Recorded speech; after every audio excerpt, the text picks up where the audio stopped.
नमस्कार friends, standard 12 Hindi medium English subject. आज की इस वीडियो लेक्चर में हम लेसन नंबर 4 का जो रीड 1 है वो कंप्लीट करेंगे।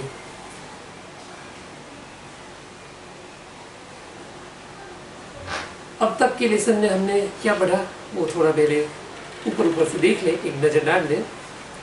तो इस लेसन के दो मेन कैरेक्टर हमने देखे, नाना और ऑथर यानी कि लेखक खुद स्वयं। हमने आगे के जो भाग पढ़ा उसमें हमने पढ़ा कि जो लेखक के नाना थे उनका और उनकी नानी का जो लग्न जीवन यानी कि जो मैरिज लाइफ थी वो बहुत हैप्पी नहीं थी, यानी कि वो एक दूसरे के साथ लगातार लड़ते झगड़ते रहते थे। ऐसा कहा जा सकता है कि पूरी लाइफ जैसे कि दोनों ने एक दूसरे के साथ एडजस्टमेंट करने में ही पसार कर दी। लेकिन नानी जैसा कहती थी उस तरीके से ही उनका देहांत पहले हो गया और नाना अकेले पड़ गए। उनके अवसान के बाद मानो जैसे कि नाना का टोटल बिहेवियर चेंज हो गया। वो अब बिल्कुल अकेले हो गए थे। उनकी मानसिक स्थिति थोड़ी असंतुलित जैसी हो गई और वो एक स्पेशल काइंड की बीमारी से भी सफरिंग कर रहे थे। और उनके साथ क्या दूसरा हुआ और किस तरीके से उनकी बीमारी लेखक की जान पहचान में आई वो हम इस बाकी के हिस्से में आज पढ़ेंगे। पेज नंबर 39 पर जो सेकंड सेक्शन है वहां से पहले पैराग्राफ से हम शुरू करने जा रहे हैं। What am I supposed to do then? This damn cough just doesn't let up. Author ने बोला, सॉरी नाना कह रहे हैं, ऑथर को कह रहे हैं, लेखक को कह रहे हैं कि तो फिर आप लोग क्या हम मेरे पास से आशा रखना चाहते हैं कि मैं क्या करूं? कफ सिरप ना लो तो क्या करोगे? ये जो सर्दी है वो जाने का नाम ही नहीं ले रही ना, मुझे छोड़ ही नहीं रही ना, तो मैं दवाइयाँ तो लूँ कि ना लूँ? Exactly the same turn of phrase that Nani would have used. ये जो पूरा वाक्य थे वो लेखक के नाना किस तरीके से बोले, जैसे कि नानी बोला करती थी। बिल्कुल वही आवाज, वही सुर, वही लय, वही ताल। जैसे कि एक क्षण तो लेखक को लगा कि नानी ही बोल रही है, वो वापस जिंदा हो गई है। ठीक पहुंच रहा। इतना कहने के बाद नाना थोड़ी देर रुके, थ्रू मी अ लुक, मेरी और एक दृष्टि डाली, नजर डाली, इनसाइड, और फिर मुझे कहा, When this bottle gets over, देखो बेटा, जब मेरी ये सर्दी की दवा खत्म हो जाए, get me a new one, मुझे एक नई ला देना तुम। I was a little taken aback. Take aback मतलब quite surprised, बहुत ज्यादा आश्चर्यचकित हो जाना या तो फिर शॉक, आघात लगना। ये सुनकर लेखक को जबरदस्त आघात लगा। I had never heard him coughing, क्योंकि मैंने अब तक नाना को कभी खांसते हुए सुना ही नहीं था। न तो उनमें कोई सर्दी के चिन्ह या तो लक्षण दिखाई दे रहे थे, फिर भी वो आज नानी जैसा व्यवहार क्यों कर रहे हैं? नानी की कफ सिरप क्यों पी रहे हैं? उनको जब सर्दी खांसी है ही नहीं तो ये उनकी समझ में नहीं आ रहा था, इसलिए उनको जबरदस्त आघात लगा। But this was nothing compared to the shock he gave me a few days later. लेखक बताते हैं कि भाई चलो ये पहला आघात तो मानो कुछ भी नहीं था जैसे, लेकिन जब उनको दूसरा शॉक लगा वो तो जबरदस्त, पहले से कहीं ज्यादा, और वो कुछ दिनों के बाद ही उनको लगा, और वो शॉक भी नाना ने ही उनको दिया। क्या थी वो बात, क्या था वो प्रसंग, वो घटना अब लेखक ऑथर में बता रहे हैं। आई टोल्ड हिम, मैंने उनको कहा, नाना let's go to a salon, चलो नाना आज तो हमें बार्बर की शॉप यानी कि हजाम की दुकान पे जाना है, आज मैं आपको हजाम के यहाँ पर ले जा रहा हूँ।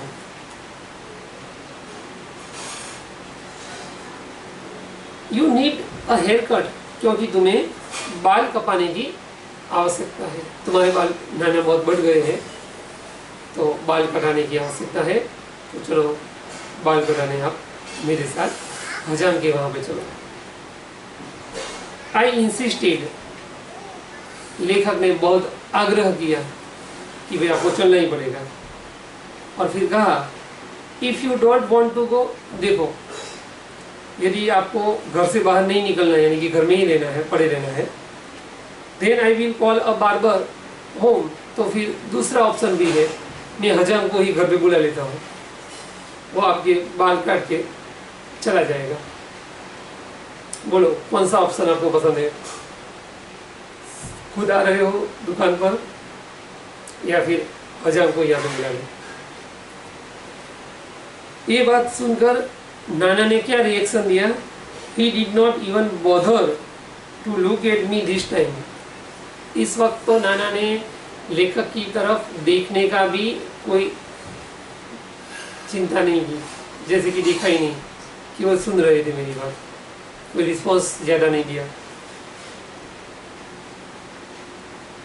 ही began to shake his head, केवल वो अपना मस्तक हिलाने लगे, और वो भी ना में। No no he will kill me, नाना बोले नहीं नहीं वो मुझे मार देगी। ये ही जो यहाँ पर प्रोनाउन यूज हुआ है वो नाना के लिए यूज हुआ है।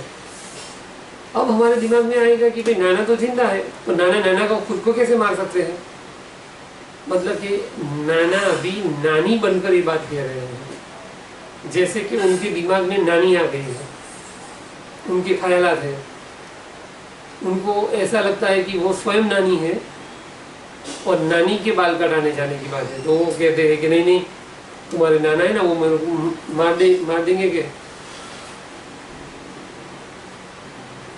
He does not like my hair cut short, क्योंकि तुम्हारे नाना को मेरे छोटे बाल बिल्कुल पसंद नहीं है।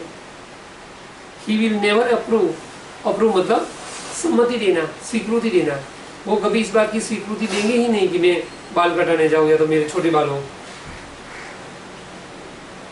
His intonation was nasal, exactly like Nani's. Intonation मतलब बोलने की स्टाइल, बोलने के हाव भाव। इस वक्त नाना जिस प्रकार से बोल रहे थे एग्जैक्टली कॉपी टू कॉपी नानी जैसे साउंड में ही बात कर रहे थे, नानी की ही आवाज में बात कर रहे थे।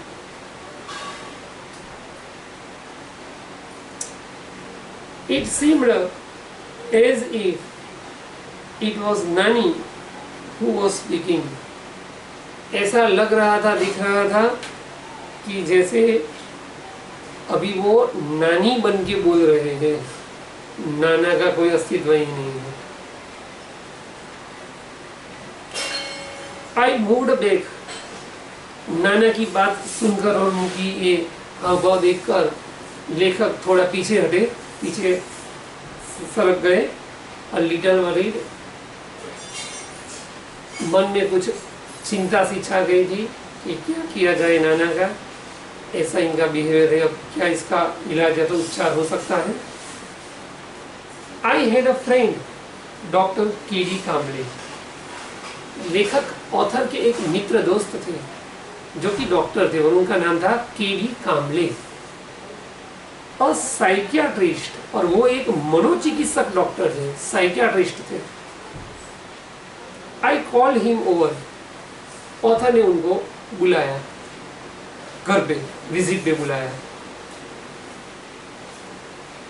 He talked to Nana at length, आके उन्होंने पहले तो नाना के साथ विस्तार पूर्वक चर्चा की।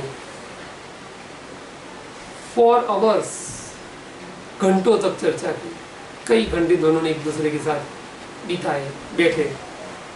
Most of the time Nana kept quite, ज्यादातर नाना शांत ही बैठे रहे, कुछ भी बोले नहीं।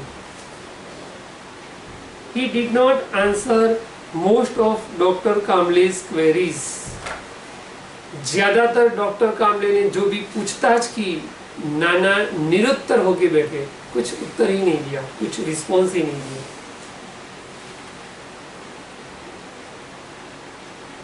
But when he did, he spoke like Nana normally did. कुछ क्वेश्चन के आंसर उन्होंने दिए क्वेरीज के, लेकिन वो नॉर्मल यानी कि ज्यादातर नाना बन के दिए, नाना की आवाज में दिए। And in his own voice, और अब वो नाना बन के ही बोल रहे थे, अब उनकी आवाज में नानी जैसा कुछ नहीं सुनाई दे रहा था, तो डॉक्टर भी कैसे समझ पाते उनको। Something else became evident to, कुछ एक और बात भी स्पष्ट हुई, क्लियर हुई एक प्रश्न के उत्तर में। To one of the numerous questions that doctor Kamle asked him, doctor Kamle ने जितने घंटे तक वो नाना के साथ बैठे रहे, तब तक उनको कई सवाल किए। उन अनेक प्रश्नों के, कुछ प्रश्नों के जवाब नाना ने दिए, अनेक को वैसे का वैसे छोड़ दिया, कोई बिल्कुल निरुत्तर हो गए। एक प्रश्न का आंसर में वो थोड़ी सी गड़बड़ हो गई नाना से। क्या गड़बड़ हुई देखिए, उनको प्रश्न ऐसा पूछा गया, डॉक्टर कामले ने पूछा, ही से क्या उन्होंने पूछा था कि जिसका आंसर नाना ने दिया, this only she can answer. नाना ने उस प्रश्न का जवाब देते हुए कहा कि भाई देखो डॉक्टर साहब, इस प्रश्न का आंसर, उत्तर तो केवल वही दे सकती है, मतलब कि मेरी जो पत्नी है, वाइफ है, वही दे सकती है। I will ask her when she comes, और जब वो आएगी वापस तब मैं उसको पूछ लूंगा, फिर मैं आपको बताऊंगा। तो इस जवाब पर से डॉक्टर कामले के दिमाग में फौरन ये बात आ गई कि नाना अभी तक नानी को भूल नहीं पाए हैं, उनके दिमाग में अभी भी नानी जिंदा है, ऐसा है। आगे डॉक्टर कामले शॉर्ट बैक, जैसा नाना ऐसा बोले, तुरंत ही डॉक्टर कामले ने दूसरा प्रश्न पूछ दिया, वेयर हैज शी गॉन, कहाँ पे गई आपकी पत्नी, बताया तो। The ends of his lips curled up a little in a smile. ये सुनकर डॉक्टर कामले के क्वेश्चन को सुनकर नाना क्या बोले, तो नाना ने बोला कि देखो जो इनकी नानी है ना, वो कभी मुझे बता के नहीं जाती, अपना पता लेके नहीं जाती कि वो कहाँ जा रही है, तो मैं कैसे कह सकता हूँ आपको कि वो अभी कहाँ पर है, बराबर। वेन नाना लेफ्ट, और जब नाना डॉक्टर के पास से खड़े हो गए, उस वक्त डॉक्टर कामले ने ऑथर को क्या बोला, तो उन्होंने लेखक को बोला, डॉक्टर कामले ने, doctor Kamle said, he does not perceive your नानी इज डेड। देखो जो तुम्हारे नाना है ना, उन्होंने नानी का देहांत हो चुका है, यह बात को अभी स्वीकृति ही नहीं दी है, वो मानने को ही नहीं तैयार है ना। He has begun to live a double life। देखो ऐसा लग रहा है कि तुम्हारे नाना अभी एक साथ दोहरा जीवन जी रहे हैं, दोहरी उनकी लाइफ हो गई है, मतलब कि उनके दिमाग में एक साथ दो पर्सनालिटी यानी कि व्यक्तित्व आ चुके हैं। एक व्यक्तित्व है तुम्हारे नाना का खुद का, और दूसरा है उनकी धर्मपत्नी यानी कि तुम्हारी नानी का। उनके दिमाग में दो सोच एक साथ है, नाना की और नानी की, दोनों। In fact, there is more of her and less of him। और उस पर्सनालिटी में ज्यादा पर्सनालिटी हावी हो गई है आपकी नानी की। वो स्वयं नाना बनकर बहुत कम रहते हैं, ज्यादातर नानी बनते ही सोचते रहते हैं। he has begun to think himself as नानी. ऐसा लग रहा है कि उन्होंने खुद को नानी समझना शुरू कर दिया है. Whatever happens, it happens to her. उनको ऐसा लगता है कि कुछ भी होता है वो नानी के साथ होता है, उनके साथ नहीं होता है. आगे उसको पूछा गया तो उन्होंने बोला कि she is the one who needs to be fed. उनको ऐसा लगता है कि भाई नानी को खाना खिलाना है, खुद को नहीं खाना है. She is the one who feels thirsty. पानी पीने जाते हैं तो भी उनको ऐसा ही लगता है कि नानी को प्यास लगी है, उनको नहीं लगी है. She is the one who feels the pain. नानी को जिस तरह के तरीके से पीड़ा होती थी उस तरीके से नाना ने क्या कहा था, उस तरीके से नाना ने कहा कि वही एक इंसान है जो मेरे यानी कि प्रश्नों को समझ सकती है और उसको ही पीड़ा यानी दर्द हो सकती है. आगे बताया and it is he who takes the medicines. वो दवाइयाँ भी नानी बनकर ही लेते हैं, नाना बनकर दवाइयाँ नहीं लेते हैं. He only swallows the pills on her behalf. वो अपनी धर्मपत्नी नानी की जगह वो जो दवाइयाँ की गोली है पिल से वो ले लेते हैं. बाकी लेते तो है, खुद को नानी समझते हैं. बराबर. आगे new paragraph. I draw the good doctor back to his home. Author अपने मित्र जो डॉक्टर थे उनको घर वापस ड्रॉप करने निकल पड़े. He said that Nana was suffering from a sort of dissociative personality disorder. देखो कि हमारी मेडिकल भाषा में, कभी भी भाषा में इस रोग को हम डिसोसिएटिव पर्सनालिटी डिसऑर्डर यानी कि एक व्यक्ति के व्यक्तित्व में, जीवन में दो लोगों की सोच आ जाना एक साथ होगी. The condition was little understood. उनकी जो परिस्थिति है वो कुछ हद में ही हमारी समझ में आ सकती है. And there was no cure for it. और उसका कोई सही इलाज भी नहीं है. जैसे कि आज के समय में कोरोना का कोई मेडिसिन या वैक्सीन अभी नहीं शुरू नहीं है और देख सकते हैं कि भाई अभी कोरोना कहीं मिटा नहीं है, आज की तारीख में भी वो चल रहा है. तो यहाँ पर बात की गई है कि आने के बाद जिस तरीके से नाना का दिमाग संतुलन चला गया वो देखने की बात है. He said, we will keep at it. हाँ, हम इतना जरूर कर सकते हैं कि उनके पर नजर बनाए रखेंगे ताकि उनकी बीमारी आगे ना बढ़े. जो हो गई है वो तो रहेगी लेकिन अब आगे नहीं बढ़नी चाहिए. फिर आगे बढ़ा है. आगे उन्होंने कहा न्यू पैराग्राफ में, I was late coming back home. Author ने बीच रास्ते में डॉक्टर जो साइकियाट्रिस्ट थे उनकी सभी बातें ध्यान से सुनी और सुनने के बाद लेखक को, ऑथर को क्या लगा वो देखिए. वो घर पे एक तो लेट देरी से आए. I did feel quite unburden. उनको बिल्कुल बोझा रूप लगा.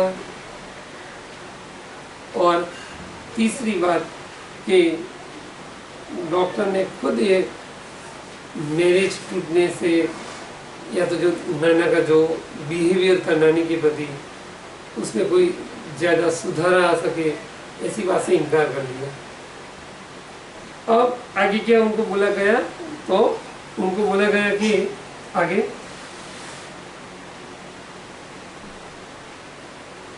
I thought the way Nana had made his adjustments with Nani.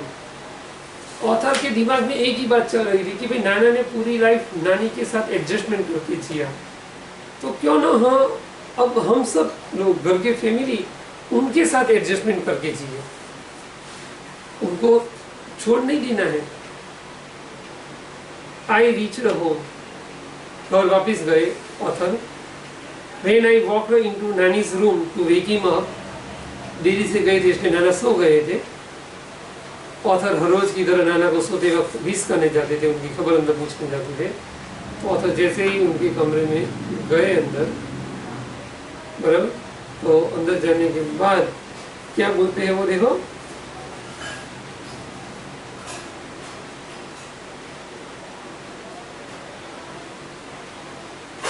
फिर आगे उन्होंने कहा, देखा जाके वहां पर, When I walked into Nana's room to wake him up, उनको जगाने के लिए गए थे, I found him sleeping in Nani's bed.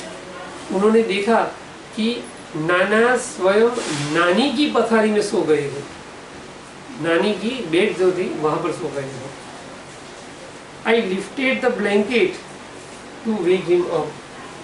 मैंने नाना को जगाने के लिए उनका जो ब्लैंकेट वो ढक के सो गए थे उसको थोड़ा हटाया, दूर किया, तो उन्होंने जो दृश्य देखा वो दृश्य देखकर वो क्या हो गए, तो वो बोलते हैं कि आई वॉज स्टन्ड। स्टन मतलब very much shocked, quite shocked. उनको इतना ज्यादा आघात लगा कि जिसकी कोई सीमा नहीं हो सकती। उन्होंने क्या ऐसा तो देखा, he was sleeping in nannies dhoti and blouse. नाना नानी की पथारी में सोए थे ये तो कोई बात नहीं, लेकिन वो अभी नानी के साड़ी और ब्लाउज पहन के सो गए थे, नानी के कपड़े पहन के सो गए थे, अपने कपड़े नहीं पहने। तो इस बात का समय पता चलता है कि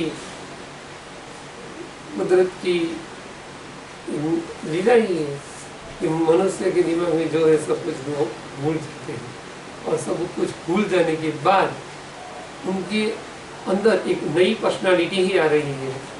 तो इस तरीके की जो नई पर्सनालिटी आती है जब किसी व्यक्ति की लाइफ में, तब वो नाना जैसा जीवन जीने लगते हैं। नाना ने अपनी पूरी लाइफ स्ट्रगल की, नानी के साथ एडजस्टमेंट करके वो जीते रहे। अब जब नानी उनके साथ नहीं रही थी, यानी कि वो अवसान उनका हो चुका था, तब वो ये बात मानने को तैयार ही नहीं थे कि नानी ने उनके साथ ऐसा किया, उनको अकेला छोड़ के चले गए।